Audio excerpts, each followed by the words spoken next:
किसान साथियों, अगर आप भी चाहते हैं कि आपको धान में अच्छा पैदावार मिले, अगर आप भी धान की खेती करते हैं तो यहाँ पे कुछ गलतियाँ आपको धान की फसल में नहीं करनी है। कौन कौन सी गलतियाँ हम करते हैं, तो यहाँ पे हम शुरू से लेकर अंत तक हम कौन कौन सी गलतियाँ करते हैं, इसके बारे में हम आज की वीडियो में चर्चा करने वाले हैं। अगर आप सभी चैनल पर अभी तक सब्सक्राइब नहीं किया आपने, तो सबसे पहले SRJ खेती चैनल को सब्सक्राइब करें।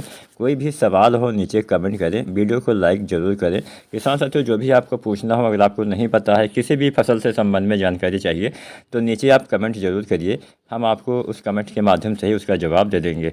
तो चलिए जानते हैं, अगर आप धान की खेती करते हैं तो कौन कौन सी गलतियां आपको नहीं करनी है। सबसे पहली गलती, बीज उपचार आपको अवश्य करना है। बिना बीज उपचारित किए कभी भी आपको धान की बुआई नहीं करनी है, अर्थात धान की नर्सरी आपको नहीं डालनी चाहिए। तो बीज को उपचारित किसान साथियों आपको अवश्य करना चाहिए। बीज को उपचारित करके हम शुरुआती अवस्था में बहुत सारी बीमारियों से बच सकते हैं। किसान साथियों, बीज को उपचारित अगर आप नहीं करते हैं तो बहुत सारी फंगस जनित बीमारियां आपके धान में लग सकती हैं, जिससे आपके धान में जड़ गलन, तना गलन, ये तमाम बीमारियां हो सकती हैं। बीज का जमाव नहीं होता है, जमता है तो आपका बीज फंगस की वजह से ख़राब हो जाता है। तो बहुत सारी बीमारियों से आप शुरुआती अवस्था में अपने धान की फसल को बचा सकते हैं। कोई बहुत ज़्यादा विशेष खर्चा नहीं होता है, बस आपको इसको उपचारित करना अवश्य चाहिए। तो यहाँ पे सबसे पहले हम जानते हैं बीज को आखिर हमें उपचारित कैसे करना है। हालांकि बहुत से किसान साथी तो नर्सरी डाल चुके होंगे, लेकिन फिर भी ऐसे बहुत सारे किसान साथी होंगे जो अब देर से नर्सरी डालेंगे। तो यहाँ पे ऐसे हमारे किसान साथी बीज को उपचारित करने के लिए आपको लेना है 2 ग्राम स्टेप्टोसाइक्लिन। इसके साथ में आपको लेना है 20 ग्राम बावस्टिन। इसको आपको 10 लीटर पानी में घोल बना लेना है और उसी 10 लीटर पानी के घोल में आपको 7 से 8 किलोग्राम जो बीज है उसको आपको डुबो के रखना होता है। मान लीजिए बीज की मात्रा कम है तो उसी हिसाब से आपको जो अन्य मात्रा है वहाँ पे कम कर देना है, उसी हिसाब से आपको आंकड़ा लगा लेना है। तो किसान साथियों, इस घोल में आपको 24 घंटे तक अपने बीज को डुबो के रखना होता है। उसके बाद में बीज को आपको बाहर निकालना चाहिए। अब यहाँ पे हमारे ऐसे बहुत सारे किसान साथी हैं, किसान भैया, जो धान अपने जो खेत में धान लगाते हैं वही बीज का चुनाव करते हैं, उसी बीज को बोते हैं। तो ऐसे किसान साथी सबसे पहले क्या करें, यहाँ पे अगर मान लीजिए आप अपने खुद खेत वाला ही धान लगाते हैं तो सबसे पहले आपको लेना है 10 लीटर पानी, उसमें आपको 1 केजी नमक लेना है और इस नमक वाले पानी में आपको 8 केजी बीज को डाल देना है। हल्के हल्के से आपको डालना है, इकट्ठा नहीं डालना है। और जो आपके हल्के वाले बीज होते हैं ऊपर तैरने लगते हैं, अर्थात जो ख़राब बीज रहेगा वो पानी के ऊपर आपको तैरता हुआ मिलेगा, तो उसको आपको बाहर निकाल के फेंक देना है, क्योंकि उसका जमाव, उसका गुणवत्ता ठीक नहीं होता है। बाकी जो आपका बीज रहता है सही वाला, जो अच्छा बीज होता है, वो पानी के नीचे बैठ जाता है।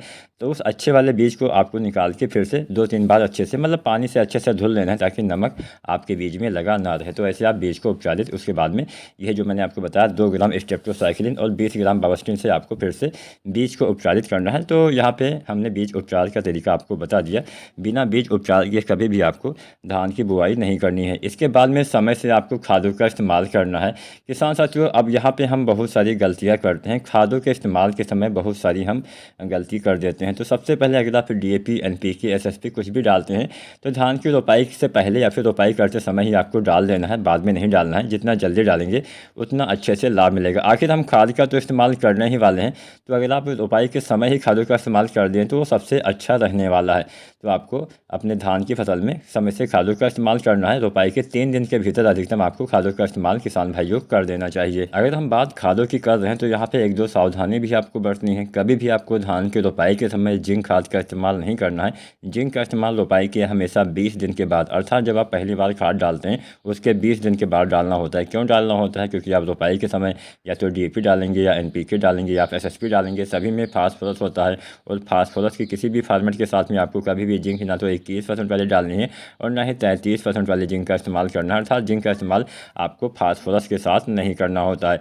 तो इसलिए हम 20 दिन के बाद आपको जो है जिंक का इस्तेमाल करेंगे। जब आप यूरिया की टॉप ड्रेसिंग करते हैं, जब आपको जिंक का इस्तेमाल किसान भाइयों करना चाहिए। तो ये तो हमने खादों के बारे में आपको बता दिया। अब यहाँ पे सबसे ज़रूरी बात आती है खरपतवार नियंत्रण। किसान साथियों, बीज को उपचारित करना है, समय से खादों का इस्तेमाल करना है, साथ ही साथ खरपतवार का नियंत्रण भी आपको अवश्य करना है। धान की फसल बरसात में होती है, बरसात में आपने देखा होगा अक्सर जो खरपतवार होते हैं काफ़ी ज़्यादा मात्रा में अन्य सीजन की अपेक्षा ज़्यादा मात्रा में बरसात में ही खरपतवार का जमाव होता है। तो खरपतवार का नियंत्रण भी आपको अच्छे से करना पड़ेगा। आजकल तो हम हाथ से खरपतवार की निराई गुड़ाई नहीं करवा सकते हैं क्योंकि उसका खर्चा काफ़ी ज़्यादा हो जाता है, उतने अच्छे से हमें मजदूर भी नहीं मिल पाते हैं। तो इसके लिए हमें रासायनिक तरीका ही अपनाना पड़ता है। तो यहाँ पे रासायनिक तरीका दो तरह से आप अपना सकते हैं। पहला तरीका होता है कि खरपतवार को जमने ही ना दिया जाए और दूसरा तरीका होता है खरपतवार को जमने के बाद कैसे नियंत्रण किया जाए। तो सबसे पहले जमने से रोकने के लिए हम जानते हैं तो इसका इस्तेमाल आपको धान की रोपाई के 2 से 5 दिन के अंदर करना होता है। अगर आप चाहते हैं कि खरपतवार का जमाव ना हो, खरपतवार ना उग पाएँ, तो 4 से 5 दिन के अंदर, मतलब 2 से 5 दिन के अंदर आपको यहाँ पे जो हम फार्मूला बताने वाले हैं इसका इस्तेमाल आपको करना होता है। पहला फार्मूला है पेट्रोलाक्लोर जो 50% ईसी में आती है। इसकी आपको 500 ml यानी आधा लीटर मात्रा प्रति 200 लीटर पानी में घोल बना के आपको 1 एकड़ में छिड़काव करना होता है। और दूसरा फार्मूला है ब्यूटाक्लोर, ये 50% ईसी में आती है। इसकी आपको 1.5 लीटर मात्रा 200 लीटर पानी में घोल बना के 1 एकड़ खेत में आपको छिड़काव करना होता है। और दोनों में से कोई भी एक फार्मूला आप अपना सकते हैं। इसकी बहुत सारी दवाएं आपको अच्छी अच्छी कंपनियों की मिल जाती हैं। तो जब भी आप इसका इस्तेमाल करें तो 2 सावधानी आपको बरतनी है। सबसे पहले तो आपको रोपाई के 2 से 5 दिन के अंदर इसका इस्तेमाल करना है। दूसरी सावधानी ये बरतनी है कि जब भी आप इसका छिड़काव अपने खेत में करें तो उस समय खेत में पानी होना चाहिए। नमी की बात नहीं, यहाँ पे पानी आपको भर के रखना पड़ेगा और 3 से 5 इंच तक पानी आपके खेत में होना चाहिए। इसके बाद भी कम से कम 4 से 5 दिन तक खेत में 3 से 4 इंच तक पानी होना चाहिए। अर्थात जब आप इस दवा का इस्तेमाल करें उस समय भी खेत में पानी हो और जब आप इस्तेमाल कर दें उसके 4 से 5 दिन तक लगातार खेत में पानी भरा रहेगा, तभी ये दवा अच्छे से काम करेगी। ये दवा पानी के ऊपर लेयर बनाती है, परत बनाती है। तो मान लीजिए आप पानी आपके खेत से सूख जाता है तो ये दवा काम नहीं करेगी। इस बात का ध्यान रखना है। तो आपको इसका इस्तेमाल 2 से 5 दिन के अंदर कर देना चाहिए। तो ये तो हमने पहला फार्मूला जाना कि हमें खरपतवार का नियंत्रण कैसे करना है। अब हम जानते हैं दूसरा फार्मूला। दूसरा तरीका है, मान लीजिए खरपतवार का जमाव हो गया है। कई बार हम रोपाई के समय खरपतवार नियंत्रण नहीं कर पाते हैं, अर्थात रोपाई के समय हम दवाओं का इस्तेमाल नहीं कर पाते हैं या फिर करते भी हैं तो भी अगर मान लीजिए कुछ खरपतवार जम जाते हैं तो उसका नियंत्रण कैसे करना है, अर्थात खरपतवार उगने के बाद उसको हमें कैसे नियंत्रित करना है।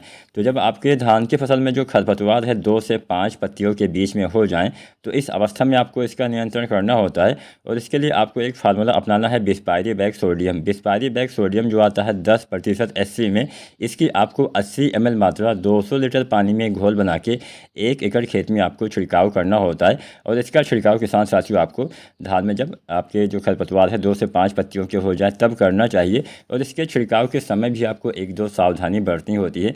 जब भी इसका छिड़काव करें खेत में पानी भरा ना रहे। खेत में पानी भरा रहता है तो खरपतवार जो होते हैं पानी के नीचे चले जाते हैं, अर्थात छोटे ही रहते हैं, जिससे उसके ऊपर इसका छिड़काव नहीं होने से उसका नियंत्रण नहीं हो पाता है। तो इसका छिड़काव पत्तों के ऊपर करना होता है, इसलिए पानी भर के नहीं रखना होता है। लेकिन खेत में नमी होनी चाहिए। नमी ना हो तो पहले सिंचाई करें, उसके बाद ही इन खरपतवार नाशी का इस्तेमाल करें। तो यहाँ पे आपने खरपतवार का नियंत्रण कर लिया। इसके बाद आपको करना है समय से सिंचाई। अब समय से सिंचाई का मतलब पहली बार तो आपको रोपाई के समय ही पानी अच्छे से लगाना होता है। रोपाई के समय सबसे ज़्यादा आवश्यकता पानी की पड़ती है। तो जब भी आप रोपाई के समय पानी लगाएं तो 3-4 दिन तक पानी वैसे भी होना चाहिए। और अगर आप खरपतवार नाशी का इस्तेमाल करते हैं तो जब भी आप उसका इस्तेमाल करेंगे तो वैसे भी आपको 4-5 दिन तक पानी रखना ही पड़ेगा। तो रोपाई के समय अच्छे से आपको सिंचाई करनी होती है और कम से कम 3 दिन तक पानी आपको भर के रखना होता है। मान लीजिए खरपतवार का नियंत्रण नहीं करते हैं रोपाई के समय, तब आपको 3 दिन तक कम से कम धान की फसल में पानी जो है वो रखना चाहिए।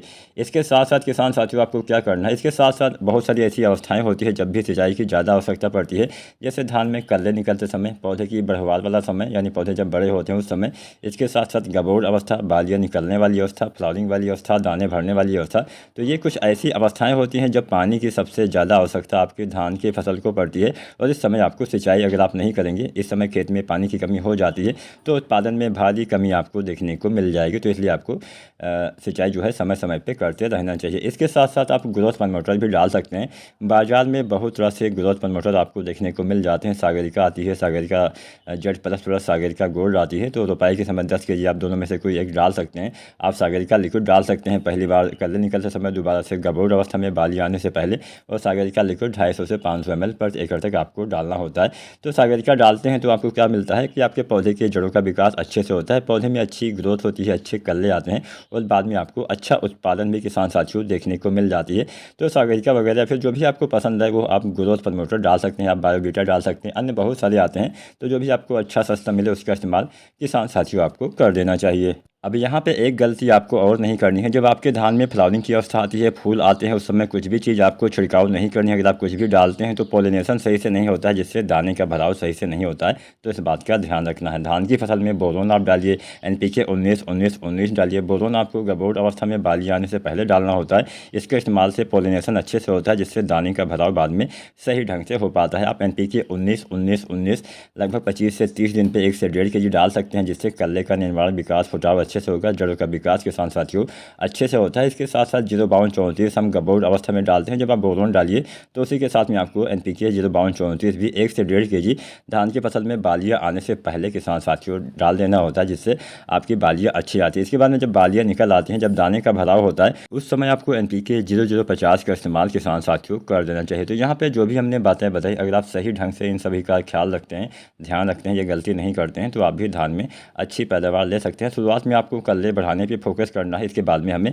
ज़्यादा पैदावार, अच्छे दाने पे फोकस करना है। तो अभी तो फिलहाल आपको कल्ले बढ़ाने पे ध्यान देना है। इसके लिए समय से रोपाई भी अति आवश्यक होती है। जब रोपाई के पौधे 25 दिन के हो जाए, तब आपको धान की फसल की रोपाई भी कर देनी चाहिए, जिससे आपको अच्छे कल्ले मिलेंगे, बाद में अच्छा उत्पादन भी देखने को मिल जाएगा। वीडियो अगर आज की पसंद आई हो तो लाइक करें, कोई सवाल हो नीचे कमेंट करें, और SRJ खेती चैनल को सब्सक्राइब जरूर करें। धन्यवाद।